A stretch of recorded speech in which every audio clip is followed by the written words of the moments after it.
The Lib Dems are saying, look, we've got to force large supermarkets to tell customers if the products they're buying have decreased in size despite prices going up. It's known as shrinkflation. So I'll show you now the top 5 products hit most by shrinkflation according to Compare the Market in 2023. So we start with digestives. Now, the average packet of digestives biscuits is now 28% smaller. So for the same price, just watch this now. This pile is reduced by 4.5 digestives. Same price. Then we've got the Choco Pops. We're just calling that. We're not going to do individual products, but Choco Pops, which are like those Crispies but covered in chocolate, have a look at this now. I'm going to have to decant a quarter, 24% smaller. There we go. I mean, words absolutely fail. Butter. I'm going to be a bit scientific here, right? It's 20% smaller, so we want it cut into fifths. Oh, I can't be very scientific. So that's 25. So that's 20% there. That's gone. I didn't even notice that happening. Crisps, 17% smaller, and that's exactly 17%. And then finally, not so bad with the old cornflakes. They're down 10%, so that's 4, 8, and another 2%. Just hang on. That's it. There we are. What a brilliant display of how we are being ripped off left, right, and centre. I mean, the Choco Pops, or whatever they're called. Yeah. Choco Pops. What a disgusting It's amazing that you think you're being ripped off because you're not being ripped off. And this Liberal Democratic Party suggestion goes to show that they do not understand the food chain. Why do you say we're not being ripped off? OK, let me give you a lesson about how this works, OK? The Labour Party last year decided that they will put up they put national insurance, they put up the living wage. This is a live situation that is happening to me as we speak now. My manufacturer rings me up and says, right, Wilfred, sorry, we are going to have to put your prices, the sausages up, because we now have to pay more national insurance. We've got to pay a higher minimum wage. I then go to the supermarket and say, look, I've just been told they're going to put my prices up. Sorry, I have to put your prices up. They say, no. That's what they say. They say no. So either I have to absorb that cost, which I can't because I'm a small me, or this is why they do what they do. The supermarket says we're not going to move from that price, so that's why they said the only way. Are you saying that your sausages have shrunk? No. I'm in a fight at the moment. I'm in a big fight with them to try and get the supermarkets to take on the price increase. But these guys, the reason why they do that is because everybody's fighting over the money.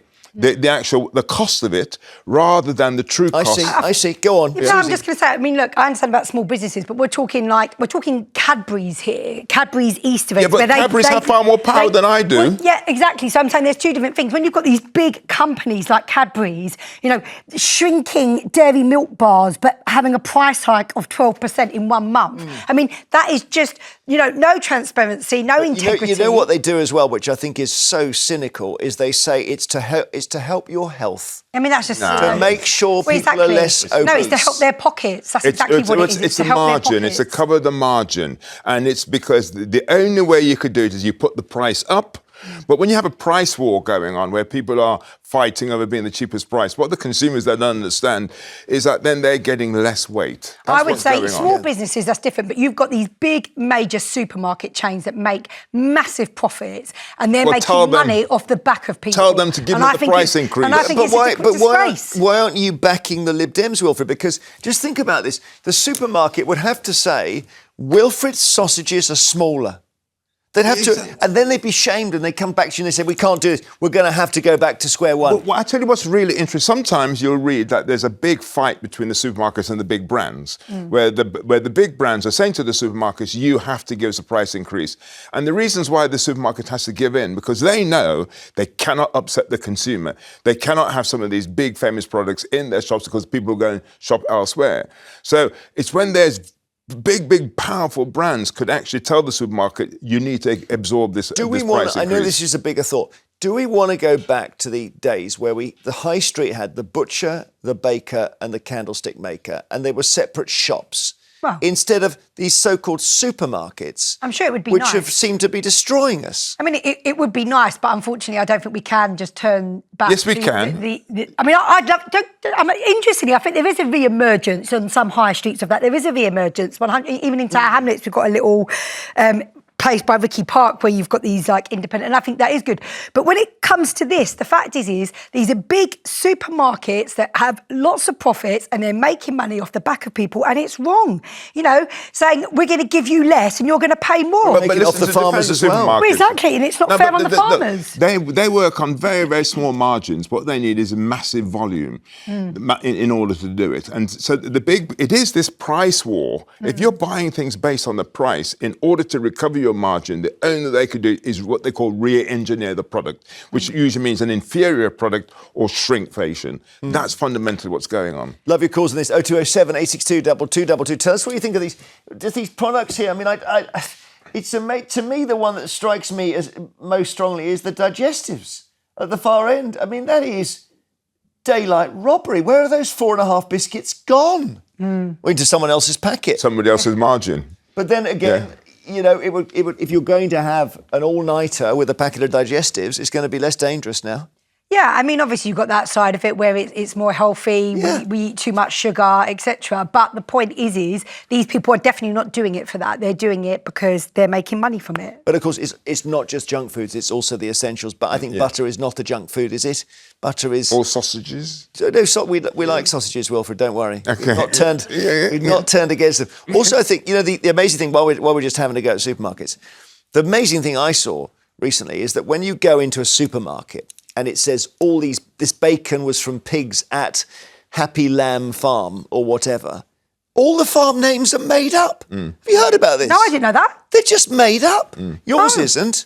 I tell you what's really interesting is that, again, I don't want to give people a big lecture about the sort of food chain, but they're usually big. There's about 3 or 4 big suppliers who own the whole chain, and then farmers actually supply into these. They're the ones with the power. So it's supermarkets and the big manufacturers who dominate the chain. And what I would like is for politicians to understand the food chain, because if they did, they could bring about some policies that's going to make it better for the country, because I think our food chain is very, very vulnerable at the moment because we have dominant players that doesn't allow smaller players to exist. This is from Jenny, who says on Twitter, I go into full rage mode when I buy something. Butter is an example. I get it home and I find there's 50 grams chopped off, but I'm charged the same price for 250 grams.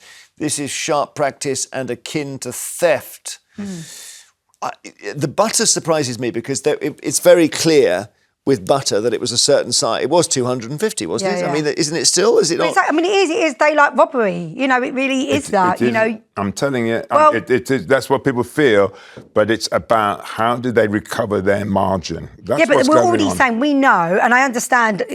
Obviously, there's certain small businesses, etc. But when we're talking about the big supermarkets that are making the profit here, it is absolutely disgraceful that people go in and they buy a packet of digestives or butter, and like this lady's saying, and it's far less and far more money. Do you think That's it's a bit acceptable? I tough. noticed that Yorkie bars seem to be smaller, to name one. Is it acceptable when I go in a shop to buy 2 of them?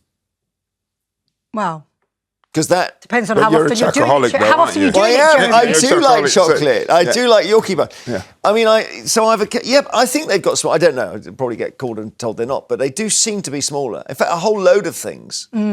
I just started buying 2 of them. But that's It depends on how often you're doing it and if you're eating your fruit and veg or your Well, whatever. I am. Yeah, no, I do eat So a lot would of you fruit. prefer to pay We've got more a caller then? coming, by the way. Apparently, they're somewhere north of the M25 at the moment, but they're on their way, which will be exciting. Be quite a big moment during this story. Isn't this weird? No, Ethan, no one's calling in about this. I don't believe no one cares about it.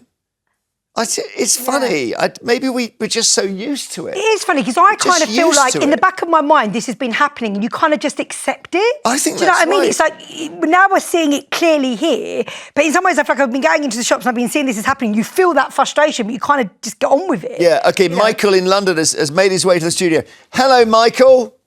Hello, Jeremy. You all right, mate? Yeah, what do you think of these? Let me go over and just have another look. Which one of these affects you most? Is it the digestives, the Choco Pops, the butter, the crisps, or the cornflakes? Probably butter. Butter's gone down to a ridiculous. Gone to a smaller size, and the price of it's ridiculous as well. Well, they seem to have taken it down. A lot of cases, they've taken it down from 250 to 200 grams. Yeah, and it notices a lot. We get through so much butter in this house. Yeah. I also agree with Wilfred what he said about passing the cost on to small businesses like him. Well, it's brutal when the small business is negotiating with the supermarkets. You need a union, you guys. Well, we know the union is a consumer. The only people the supermarkets fear are the consumers. And so you get the consumers inside, and that's the people they listen to. OK. Michael, what do you think? Well, I think it's the consumers that are actually bearing the brunt of it. Obviously, I agree with Wilfred. He has to try and pass that on somehow because he's got to make his business work. And I think that we do need to start boycotting, really, some of these big supermarkets and going back to the high street shops. But shrinkflation is so subtle, isn't it? Shrinkflation, the price doesn't change.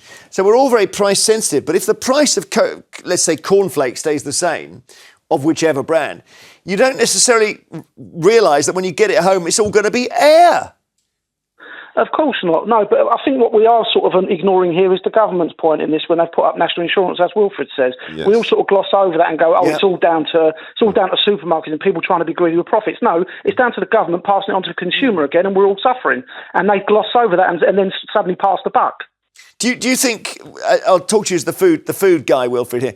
When they do a cereal, let's say they put the Choco Pops in and they don't put as many in, do you think they inflate the bag with air, Wilfred? Because I've noticed they probably would do because they don't want to go and get a new machine to get a new size box and new size stuff. So what they need to find some way of using the existing box. Actually, no, that's not true, actually, because they would have to change the label to say it's 200 grams. So it's a law that they have to make. I've noticed another thing where it says product may settle.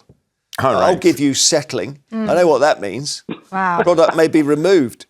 Wow. Michael, do you eat Choco Pops?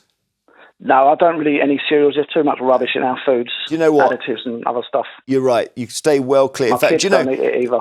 With these, bad for you, bad for you, bad for you, bad for you. Butter, not bad for you. So that's the thing, Suzy. Is this a mercy in some way? I think the odd digestive with a cup of tea is definitely not bad for you. But it's a gateway, isn't it, to chocolate hobnobs? Well, there you go. Look, I mean, there is... You've got to get to your chocolate, haven't you? Jeremy's got to get his chocolate in. Let's leave it there. We've had a lot of fun. Michael, thank you so much for our call. The phone lines were busy on that one. Later is the papers and everything else. Find out why daydreaming has been deemed a bigger risk to drivers than mobile phones.